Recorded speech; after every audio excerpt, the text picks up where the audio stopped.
Luke, do you want to start us off? We've got some Mark after that. I'm going to ask you about Semenyo in a bit, but what is your summing up of that game?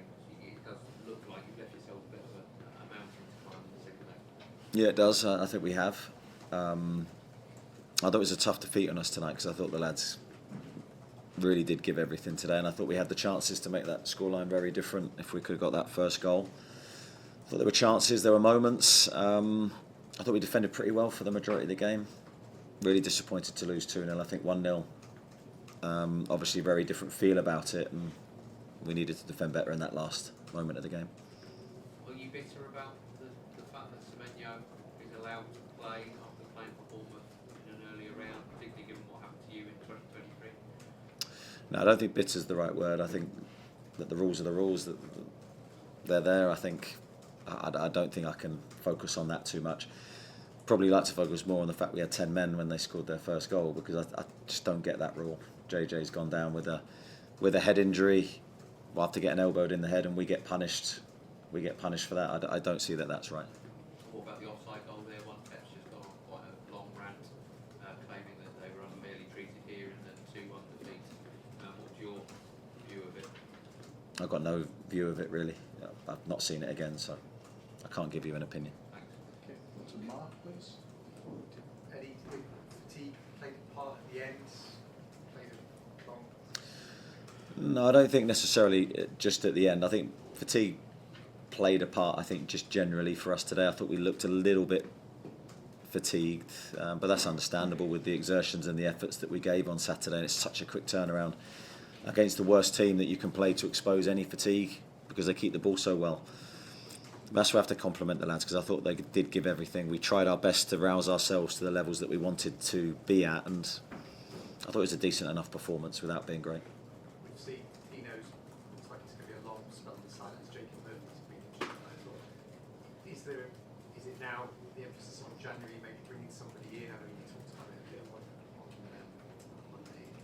Yeah, we don't think Jacob's injury is serious, but of course we're waiting to see the full extent. He's had a hamstring problem for a couple of weeks.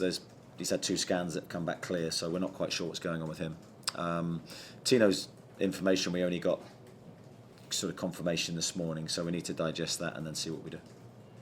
And Lee Ryder? Sorry, what you said? Sorry, Lee. Eddie, 2-0 disappointing, but I guess you still live to fight another day this tie. You've got it half now, and kind of just build the confidence back up again. Yeah, I think we're still alive. We're still in there fighting. It's very difficult to turn it round, but it's still possible, and football can conjure up some magical moments. Last year we were on the other side of the scoreline. We went to Arsenal, won 2-0, and that game we felt was still very much alive. It was all about the next goal in the tie, really, and I think that's going to be the case in this one. If we can get the next goal, we're still very much in it. And I think we saw enough today to say that we can be competitive, and we didn't feel we're at our absolute best physically. But I still think we caused them problems, so we're going to have to go with that same mindset again. Thank you. What's Anisha, George, and then front row? I think one of the positives today was Lewis Hall's performance. He was magnificent. I guess, how do you assess him and how he's grown this season? Yeah, we're delighted he's back fit. He's such an important player. He brings a real attacking drive from the left-back position. Real technically excellent player, and I think he's improving all the time, so we're pleased he's back with us. We need to try and keep him fit if we can. He's got a sort of a big responsibility to try and play as many games as he can and help the team, which I know he will do. But yeah, he's got a huge future ahead of him. And after 2 really hard-fought wins before this game, how do you stop the wind coming out of your sails, to pick up kind of where you left off before this game?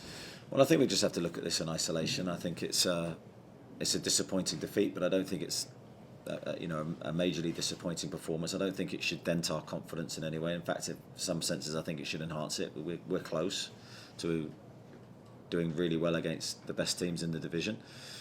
But we have to refocus now. A really difficult game against Wolves, where if we go with any fatigue or without the right mindset, these are difficult games, as we've found before this season. So I think Wolves will get our full respect, and we'll have a plan to go there and try and win. George? Hi, Eddie. One of the kind of themes of the last couple of years has got the places getting results when Newcastle don't get results, Old Trafford and the Emirates, and of course Wembley was the big one. Does this feel like the biggest challenge of the lot, bearing in mind City's form at home and also Newcastle's disappointing record?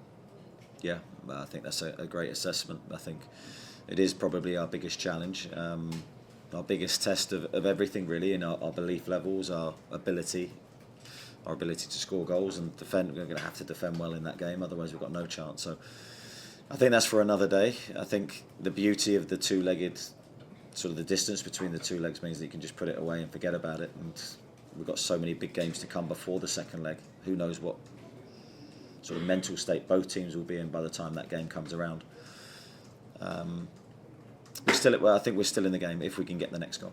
Yeah, I mean, to twist it around, having done it before, you can do it again. Yeah, as I said, I think the belief by the time the game comes around has to be there. And what better place to do it? You know, we haven't got a good record there. I haven't got a good record there. But those records have to be broken. So I think that's the mindset. Thank you. Fair enough. Eddie, not talking about the incident, but as a man who's given your life to football, being around it, where do you stand on 5 minutes, 30 seconds for an offside decision? Yeah, I think it's too long, Yeah. especially on a cold night, for not just for the players but for the supporters of both clubs. So I don't know why that took so long. I've got no idea, but for me it's too long. But the right decision hopefully reached, then okay, but can we speed that up? I'll take a few more. We'll start with Damien, go to Scott, and we'll finish with Daniel, please. Any does a game like tonight just show how fine the margins are at this level, and how do you turn those margins your way in return?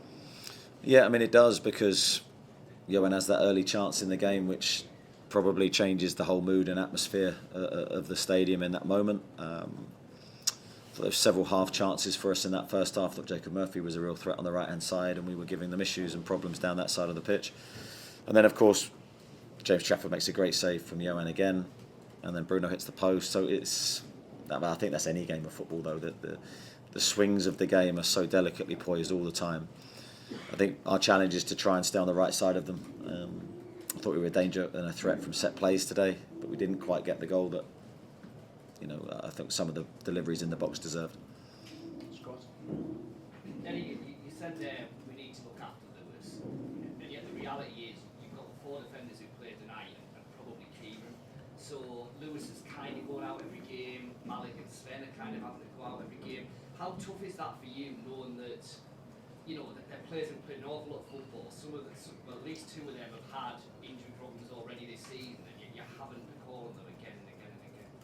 Yeah, it's not the situation we want to be in. I think we've tried to rotate healthily this season in terms of dipping players in and out to keep them fresh and available, to keep them in their best form, to be able to perform. Like today, we just felt we had no choice but not to play Harvey, Sandro, Nick, because they'd played 120 minutes 2 days ago, and just the physical demands on that are so extreme that the likelihood is, if we had have done, I think there's a much higher chance that they could get injured, and we can't afford to lose anybody else. So defensively, we're really stretched. We're sort of pinning our hopes on Dan being back pretty soon, Dan Burn.